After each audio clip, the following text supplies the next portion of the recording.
Assalamualaikum warahmatullahi wabarakatuh. Berikut yang merupakan kisah Utsman bin Affan, Khulafaur Rasyidin pemilik dua cahaya. Utsman bin Affan adalah sahabat Nabi Muhammad SAW yang menjadi Khulafaur Rasyidin ketiga. Julukan Utsman bin Affan adalah pemilik dua cahaya atau Dzun Nurain. Utsman bin Affan menjadi Khulafaur Rasyidin pada 644 sampai 656 Masehi atau 23 sampai 35 Hijriah. Utsman menjadi khalifah selama hampir 12 tahun, terlama dibandingkan masa Khulafaur Rasyidin lainnya. Utsman lahir dari keluarga saudagar yang kaya raya. Harta yang berlimpah tak membuatnya kufur, justru semakin dermawan. Rasulullah menilai sosok Utsman sebagai seorang yang jujur dan rendah hati. Saat Nabi Muhammad mulai menyiarkan nilai-nilai Islam, Utsman termasuk orang pertama yang mempercayainya. Utsman bin Affan tergolong dalam kelompok as-sabiqunal awalun atau orang-orang yang pertama masuk Islam. Sejak saat itu, Utsman selalu setia pada Rasulullah.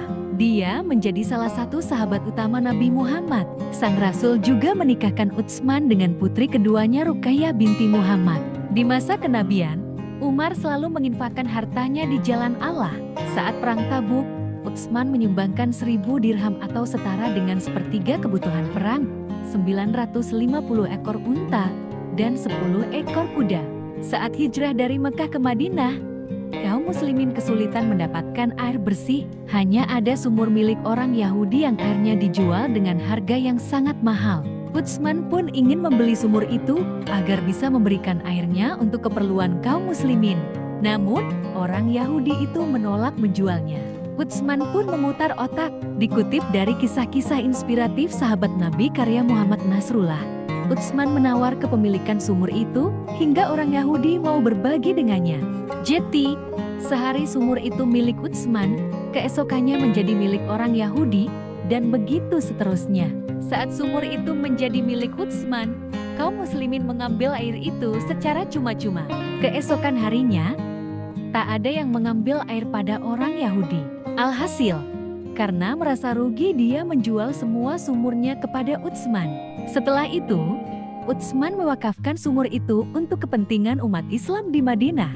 Di tahun kedua Hijriyah, Ruqayyah meninggal dunia di hari Perang Badar. Utsman pun sangat-sangat sedih dengan kepergian istri yang dicintainya.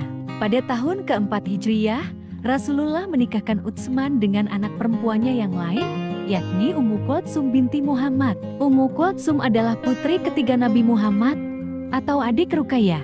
Setelah menikah dengan Ummu Kultsum, Umar mendapat julukan Dzun Nurain atau pemilik dua cahaya.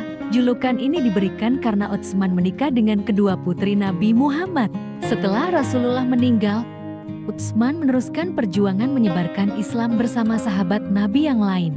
Utsman menjadi pemimpin kaum muslimin sepeninggal Abu Bakar As-Siddiq dan Umar bin Khattab. Utsman menjadi khalifah pertama yang memperluas Masjidil Haram di Mekah dan Masjid Nabawi di Madinah. Utsman pula yang memerintahkan untuk mengumpulkan Al-Quran dalam satu mushaf. Utsman bin Affan, sahabat Nabi pemilik dua cahaya ini meninggal dunia pada tahun 35 Hijriyah. Kepemimpinan Utsman sebagai Khulafaur Rasyidin dilanjutkan oleh Ali bin Abi Thalib. Itu dia kisah Utsman bin Affan, Khulafaur Rasyidin pemilik dua cahaya. Semoga bermanfaat. Terima kasih. Jangan lupa subscribe.